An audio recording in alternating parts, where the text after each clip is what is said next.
I don't really do many unboxings on this channel, and this figure is, I don't even think it's from this decade. I think it came out around 2018. I think it was from the uh, Shang-Chi movie wave slash Mr. Hyde Build-A-Figure wave. And then Mr. Hyde, I think, what was he from? Was he from a video game? I don't think it was the regular comic book Mr. Hyde. I'm not sure, though. Um, As you can see, these are all the other figures that came in the wave. I did buy the whole wave originally when it came out, and I built Mr. Hyde, although I didn't really love him and didn't keep him very long. Um, again, hashtag not my Mr. Hyde. He wasn't the Mr. Hyde that I remembered from my comic book reading, and obviously he didn't have much articulation or whatever. But yeah, I did get Shang-Chi and Wenwu and I don't know my glasses on. What was her name? Hold on. Ah, oh, Xiaoling. Okay, Wenwu. I'm giving myself points for remembering Wenwu. And then she was Xiaoling and Death Dealer, who looked nothing like Death Dealer in the comics. I think Death Dealer is here on the work table somewhere, if I recall correctly. Oh yeah, way over there.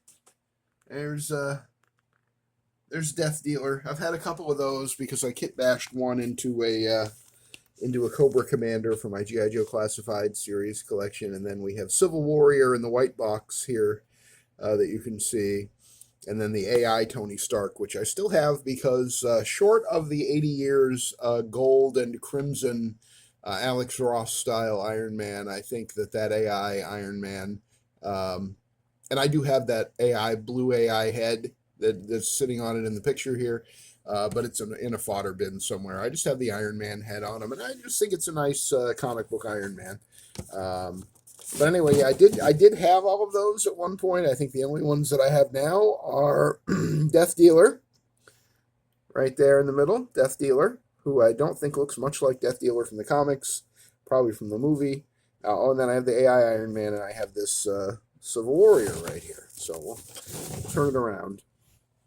And as I say, I think it came out in 2018, but it doesn't matter. It really doesn't. Does it matter? Does anything matter? Time. What is time? Blah blah blah. Are we focused properly? It's disturbing when you try to focus in and it doesn't seem to do anything. But I think at this point we're almost 300 videos in on Action Figure Obsession, and we have to accept it's never going to get any better than this, folks. But anyway, I just thought I'd do a quick unboxing so you could see what came in the box with this Civil Warrior, who I primarily picked up yesterday as part of my pre-Father's Day toy haul, just to add a Captain America to my collection. This is Steve Rogers. What is the story here? You see, I do these unboxings half-assed, but pause it if you want to read it. In an alternate Earth ravaged by civil war, what's alternate about that?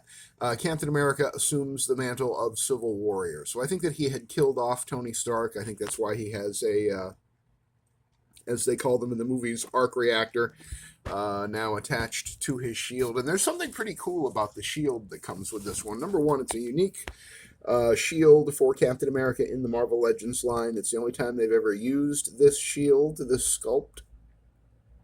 As you can see, the lines are sculpted in the concentric circles, which is unusual these days, although they used to do that regularly. And then the arc reactor has some depth to it too. Just very cool looking, and I'll get it out of the box here and show it to you. I'm not going to actually because I still don't have a tripod, so I'm not going to do that on camera. But let me take a real quick break here, and I'll get everything out of the box and show you what's in there. Deal? So, as is all too typical today with Hasbro Marvel Legends, about 8 years after this figure came out, Civil Warrior here, um, there's not much in the box. There's basically three things in the box: the figure, his accessory, his one accessory, and then the Build-A-Figure piece, which is the head of Mr. Hyde, of the Dr. Jekyll and Mr. Hyde fame. Um, The only story, the only Mr. Hyde story I really even remember is during that Roger Stern and John Byrne Captain America run. I think Mr. Hyde showed up for an issue or two. I'm sure I read other stories with him in them, but that's the only one that comes immediately to mind. So Civil Warrior, alternate universe, Steve Rogers, I think, kills Tony Stark in the Civil War, and then in tribute to him, or to make up for killing him, I guess. Um, he puts on a suit of armor that he then kind of Captain America's up. So that's why he is armored in this look. And this is, again, an alternate universe. It's not the 616 Marvel universe, I don't believe.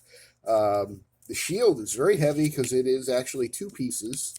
You can see that inset into it is a very complicated looking back to the shield, which I wish they would use something like this more often. It definitely gives it a little more eye appeal, especially when it's plugged into his back. Although of course Hasbro being Hasbro, there is no hole to plug this one into his back, so you wonder why they even went to that effort, really. But they did, and it looks nice, and it's got the peg and the clip, and I can't say it often enough, folks. Never even push this over. Never use anything but the peg. Never use the clip, because it will break, and it will break your heart.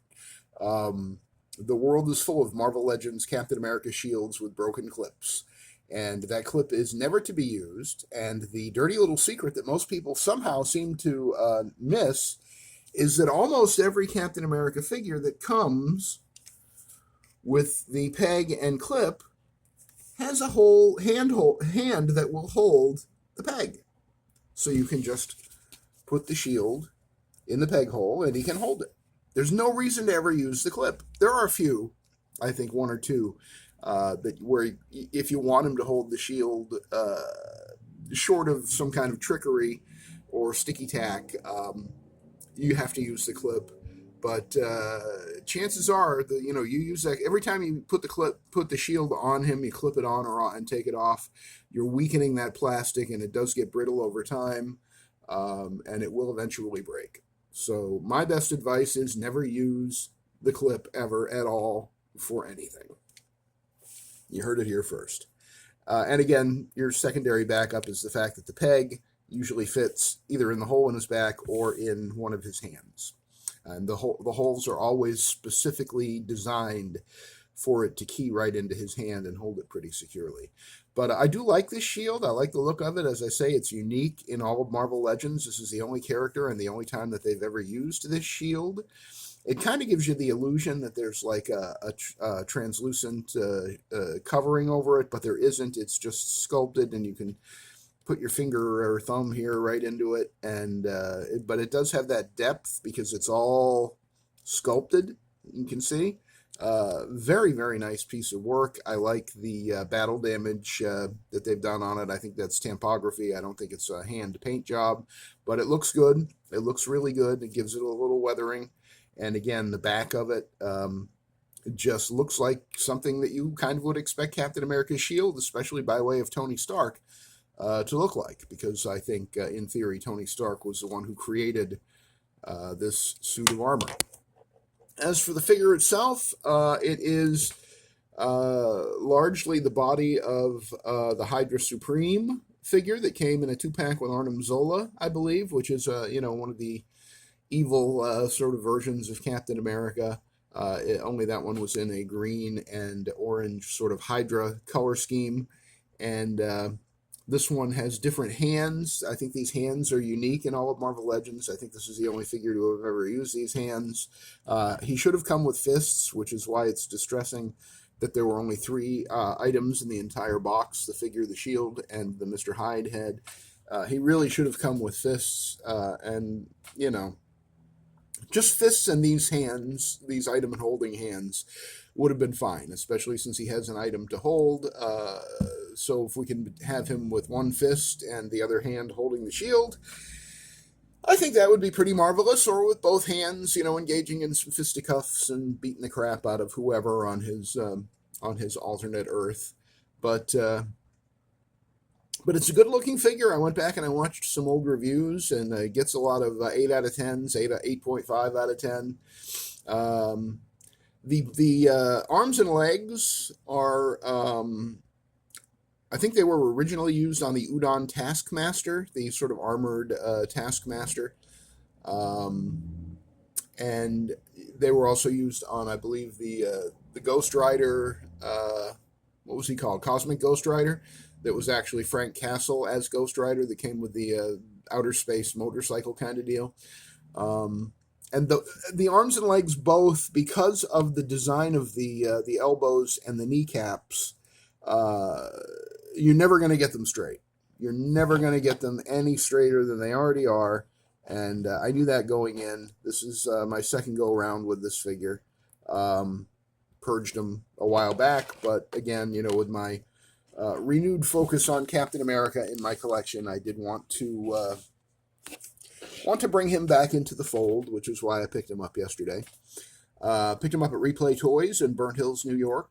As far as I know, the best vintage toy store and the best store for Marvel Legends and McFarlane DC Multiverse and G.I. Joe Classified and all kinds of vintage stuff, Star Wars and wrestling and Legos and all kinds of stuff. They're right on Route 50 in Burnt Hills, New York. If you're anywhere within a day's drive of it, it definitely is worth stopping in and say hi to Shane. Tell him you heard about him on Action Figure Obsession.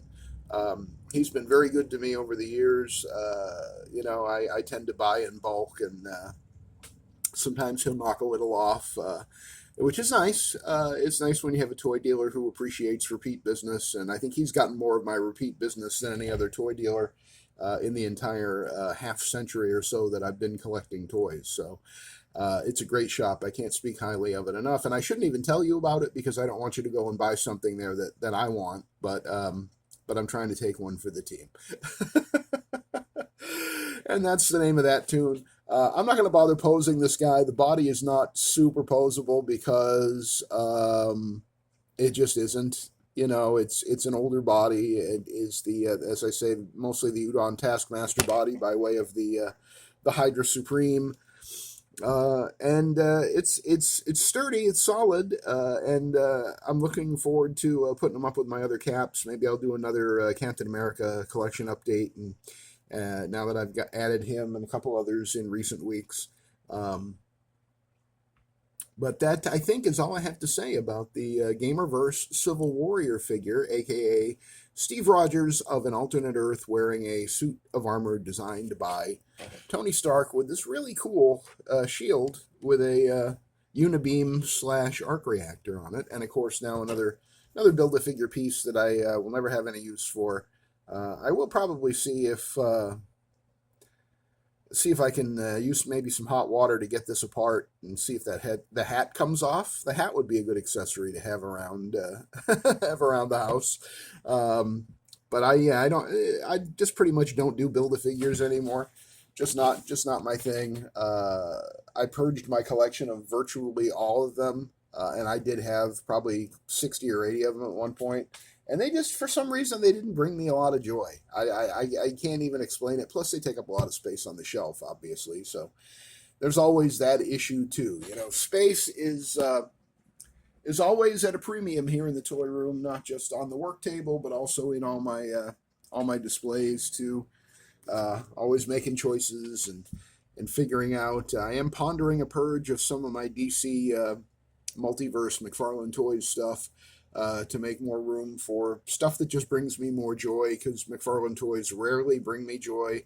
And I did want to kind of put together a Justice League, but I never found a good Wonder Woman from McFarlane. At least not one that was less than, $100-$150 now. The one I'm talking about, that was a good one. Would have loved to have had that one.